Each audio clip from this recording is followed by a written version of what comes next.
अरे हाँ, यही तो है जिसे हो गया था प्रेम। एक लेब्राडोर से, रास्सी घराने की लेब्राडोर। चलिए शुरू करते हैं।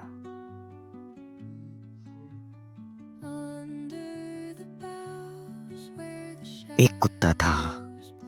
लोग उसे आवारा कुत्ता कहते थे।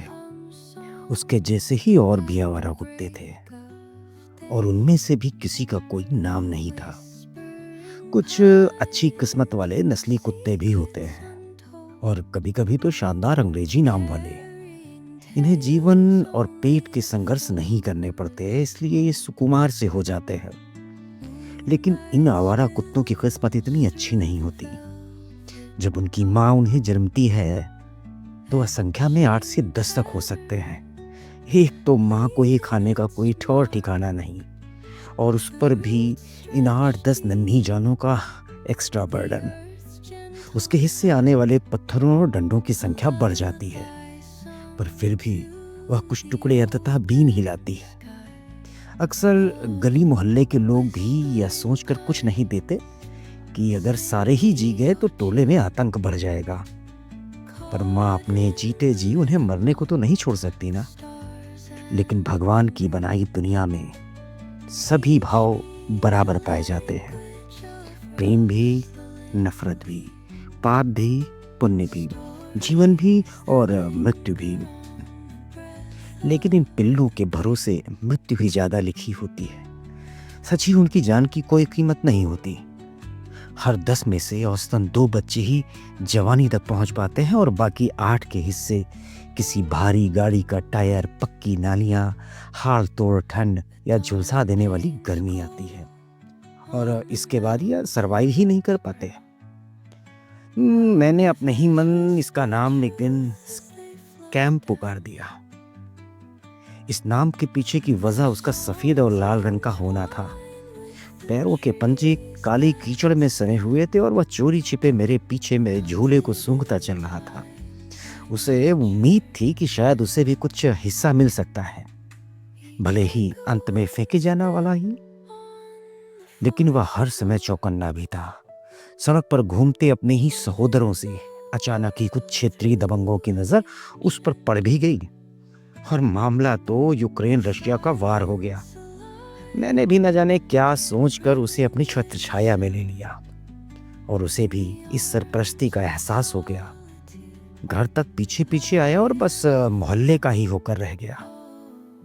उस कुछ देर की आत्मीयता ने उसे जीवन भर के प्रेम और वफादारी से बांध दिया। मेरी बाइक और कार की आवाज तक पहचानता था वो। घर के गेट की एक खटक उसे खींच लेती थी। तुरंत ही अपने संपूर्ण भार को अपने पिछले हिस्से में शिफ्ट करके पूंछ और पिछवाड़े का वह गजब नृत्य करता था कि बस प्रेम उमड़ाता। उस निश्चल और अनकंडीशनल प्रेम का कोई भी दूसरा साम्य फिर कभी नहीं मिला। शुरुआती दबंगई की प्रक्रिया से जूझता हुआ आखिरकार वह मोहल्ला टोली का एक सदस्य बन गया। लेकिन सड़क और मौसम के संघर्ष उसे बराबर करने ही थे। कई बार कूड़े के ढेर में से कुछ खाने का ढूंढने के लिए जब वो ढेर को सूंघ रहा होता, तो साथ ही लगातार अगल बगल भी देखता जाता। उसके अनुभवों से उसने सीख लिया था कि कोई अचानक और अकारण ही उस पर डंडा या पत्थर चला सकता है। लेकिन भावनाएं तो इन आवारों में भी होती है ना। वह अटक गया था एक फीमेल लेब्राडोर पर, जिसका नाम अंग्रेजी भाषा का था।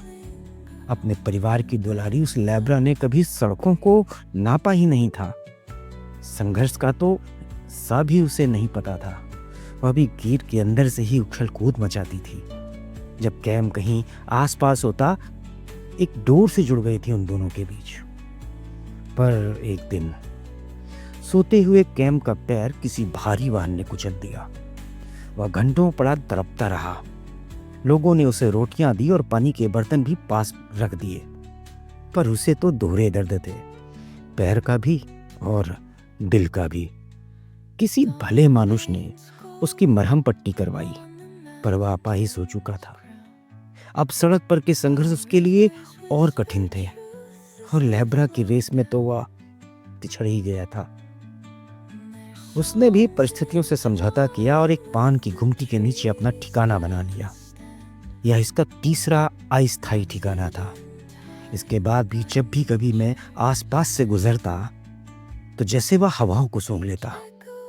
मैं भी हमेशा रुककर उसे प्यार देता, हाथ फेरता और खाने की चीजें भी देता, लेकिन कुत्ते का स्थान परिवर्तन उसके जीवन परिवर्तन से जुड़ा होता है और जो इलाका एक बार छूट गया वह अब उसका घर नहीं हो सकता।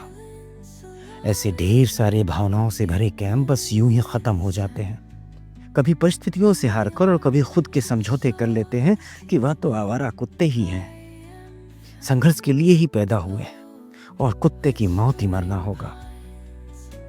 एक छोटी सी कविता आपको एक सोच में छोड़ जाने के लिए, एक प्रश्न में छोड़ जाने के लिए।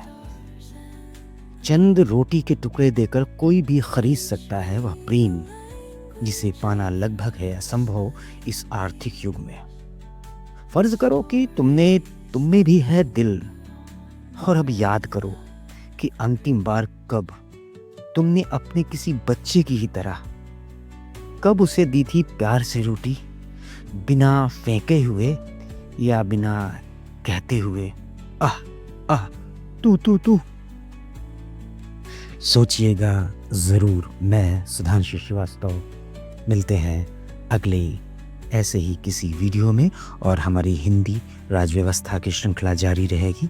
और जैसे ही हिंदी ख़त्म होती है राजव्यवस्था के साथ हम भूगोल विषय पर आगे बढ़ जाएंगे। धन्यवाद।